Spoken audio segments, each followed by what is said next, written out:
Over the weekend, Ukraine launched what they are calling Operation Spiderweb, drone attacks deep inside Russia targeting nuclear-capable bombers. They claim they destroyed one-third of Russia's strategic bomber inventory. Ukrainian forces also blew up Russian bridges with trains and civilians on them, killing 7 people. The deranged Washington Post actually gloated that this attack was equivalent to Japan's attack on Pearl Harbor. I'm Barbara Boyd, and for decades I've been tracking the British financial empire's war against American sovereignty. I've documented how they orchestrated the coup against Trump's first presidency, and now I'm watching them deploy the same playbook, but this time with nuclear war in the mix. While the mainstream media celebrates Ukraine's, quote, bold strike, they're completely missing the real story and the danger. This isn't about Ukrainian resourcefulness or military strategy.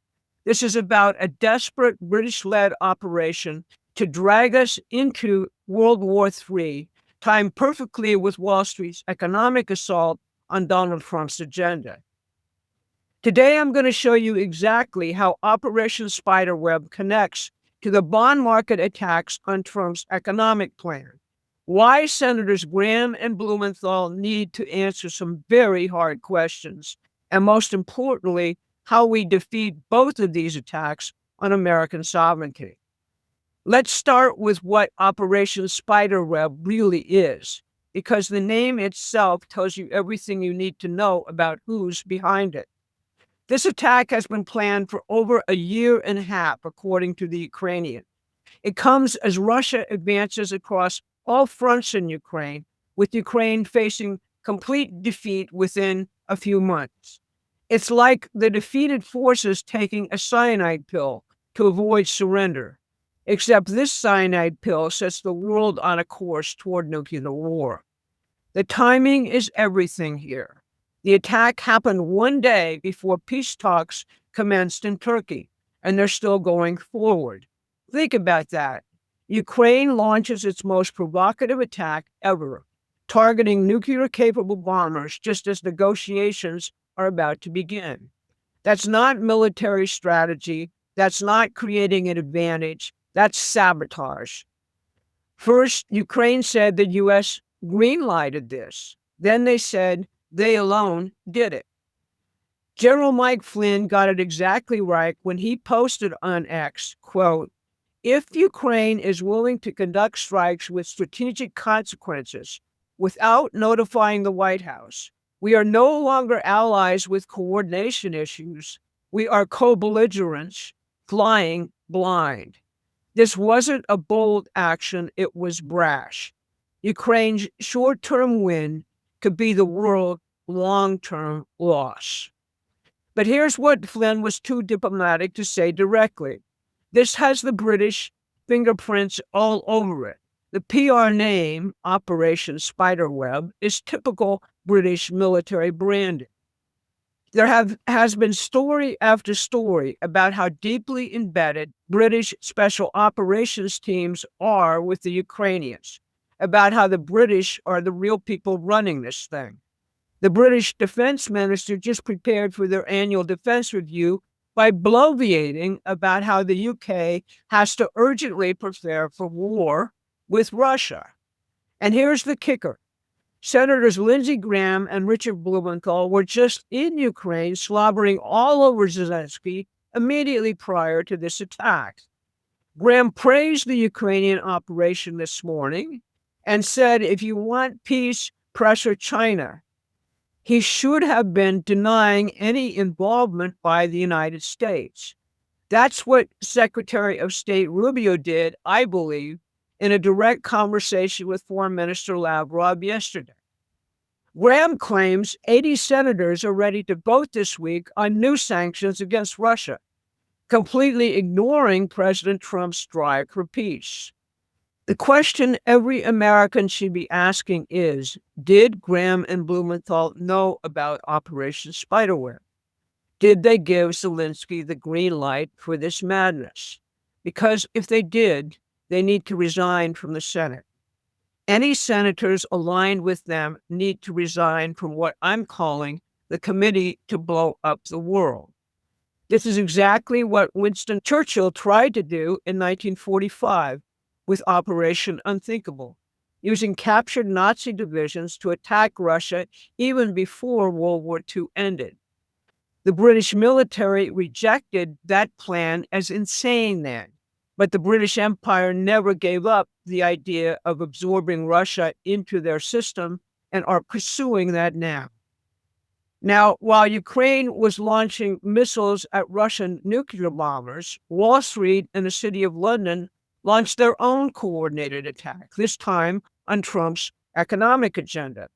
The news media is giddy about the trade court decision attacking Trump's tariffs, authored by an obscene coalition of libertarian Republican lawyers and Jacobin Democratic state attorney generals before a fixed and rigged court.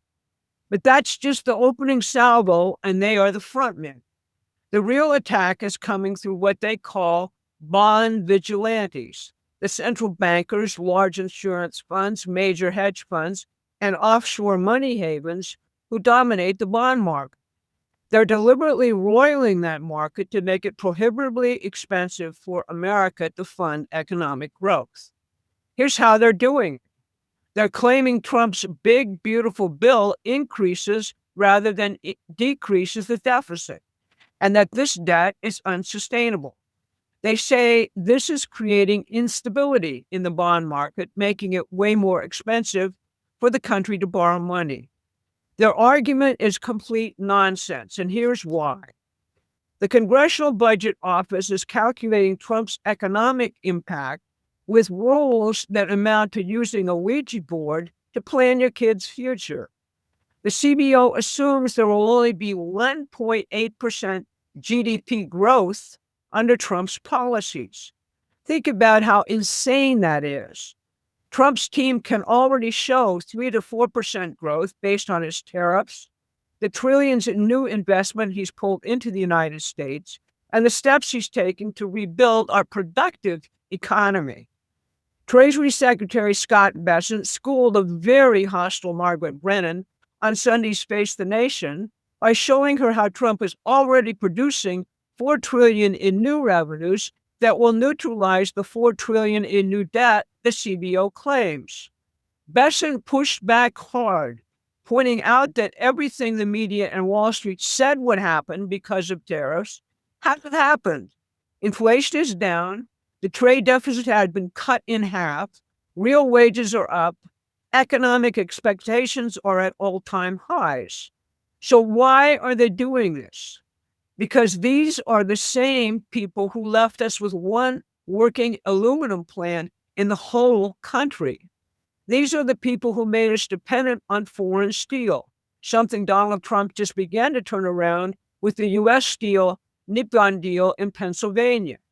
The bond vigilantes can't profit under Donald Trump's American system revolution in the same gargantuan way.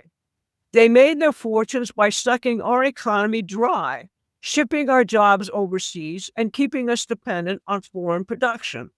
Trump's vision of energy dominance, manufacturing renaissance, and technological leadership threatens their entire business model and their way of life. Here's what they don't want you to understand. We've solved debt crises before through exponential productive growth using American system methods. We had huge deficits at the end of the Revolutionary War, at the end of the Civil War, during the Depression. Every time we solved it the same way, by triggering massive productive growth that generated the revenues to pay down the debt while building a stronger physical economy. The way we defeat the bond vigilantes and solve the debt problem is through real economic growth, starting with energy dominance, as the president has said. Right now, we're using every bit of energy we generate. We have no surplus. Our grid is broken down. All the new technology, however, that Trump is bringing online for our growth requires massive amounts of electricity. China right now has a huge energy surplus and is way ahead of us in powering national growth. The president says they're now withholding the critical rare earth materials we need to begin to succeed. They totally understand our vulnerabilities. The renewed electrification of our country is urgent and requires every form of government and private mobilization we can muster. Advanced nuclear and fusion power are the new Sputniks, the next frontier we have to conquer. But we won't get there if people listen to the same voices that almost destroyed us and to continue to seek our destruction. This is why the attacks on Ukraine and the bond market are coordinated. The British Empire and their Wall Street allies know that if Trump succeeds in creating energy dominance and a manufacturing renaissance, their game is over. They can't control a prosperous, energy-independent America, which is moving forward, the way they can control a dependent, deindustrialized one. The Ukraine escalation is designed to force Trump into a war that would derail his economic agenda and undermine completely his popular support. The bond market attack is designed to make that economic agenda too expensive to implement. It's a pincer movement, military pressure from one side, financial pressure from the other. The British Empire and their London, Brussels, and Wall Street allies are making, thus, their final desperate play to maintain control. They're willing to risk nuclear war and economic collapse rather than allow Trump to succeed in rebuilding America as an industrial superpower. The next few weeks will be critical. Will Congress stand with Trump's peace negotiations, or will they vote for more sanctions and escalation? Will Americans demand answers about who knew what about Operation Spiderweb? Will we support Trump's economic agenda of unparalleled growth, or will we give credence to the financial predators who are out to destroy us? This is our moment to choose. I'll be filling out this picture in post on the Promethean Action website this week. Now, your comments supporting these updates make my day, but we need to be building this platform out to our immediate goal of 1,000 paid newsletter subscribers. We need the funding to make more educational videos for those who are just waking up to the war for our country and need a scout and a compass in this new land. Please help us do this. Go to the website and subscribe and donate. If you can afford it, throw in as much money as you can, because the future of American sovereignty depends on citizens like you understanding what's really happening and taking action. Thanks so much for listening, and remember, they're counting on you to stay confused and divided. Don't give them that satisfaction. Thanks for watching. Please take a moment and subscribe to our free newsletter at prometheanaction.com.